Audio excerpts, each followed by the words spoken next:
มาทุกคนมื้อนี้เฒ่าแก่ซื้อไก่เหนียวมาให้โลนึงผมกับเครื่องใน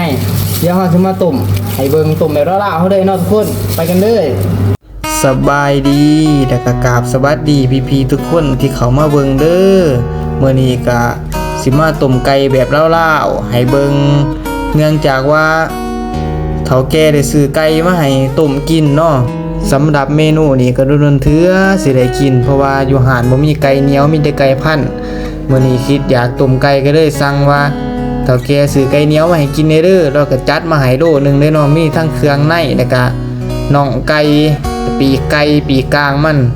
ถือว่าเฮ็ดงานอยู่นี่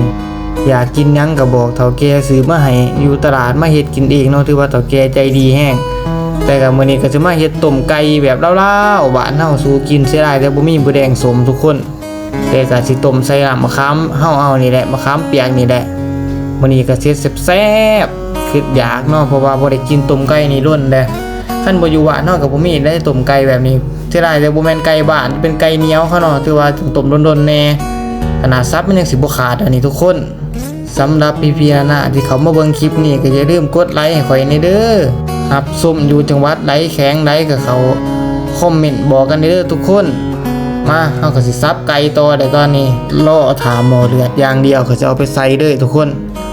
ถือว่าเมนูนี้ก็อยากแห้งขนาดเนาะเพราะว่าเป็นต้มไก่แบบบ้านๆเฮาสดน้ำมันร้อนทุกคนเลยมื้อนี้สำหรับคนอื่นสิต้มแบบไรบ่ฮู้แต่ว่าสูตรนี้คือสูตรเซฟแก้วเขาว่าฮ่าๆสงกรานต์ปีนี้ไผแน่นอนกลับบ้านฝากคอมเมนต์เด้อ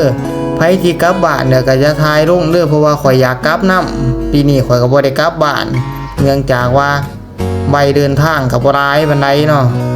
ก็เลยตัดสินใจบ่กลับซะดินสงกรานต์อยู่กรุงเทพนี่แหละว่าสิกลับแต่ท่านบิดก็ใจข่อยใจเงียงเลยบ่กลับซะ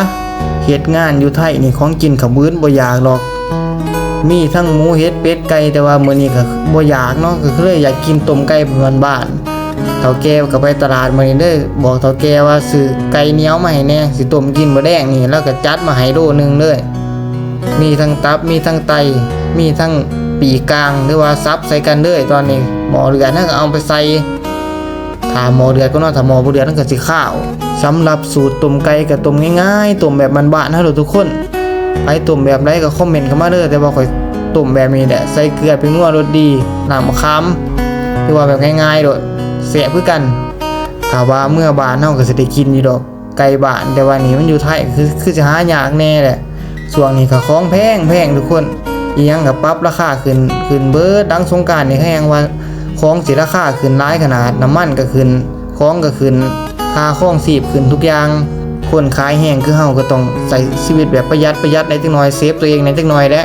เฮ็ดจังได๋ก็ได้แฮมปีนี้มันอยู่รอดเนาะทุกคนต้มไปซีมไปแต่วันนี้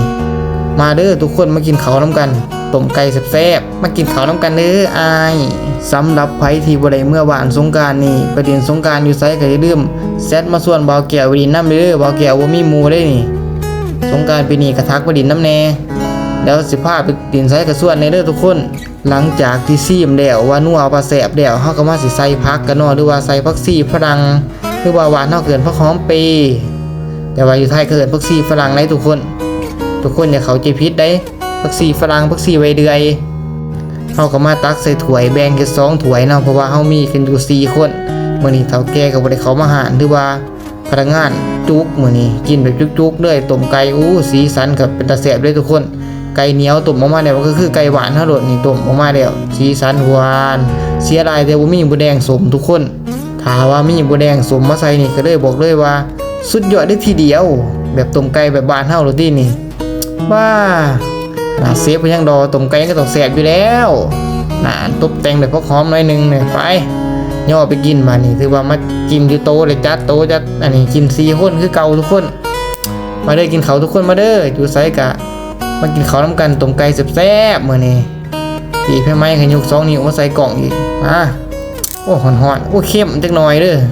เสียดาย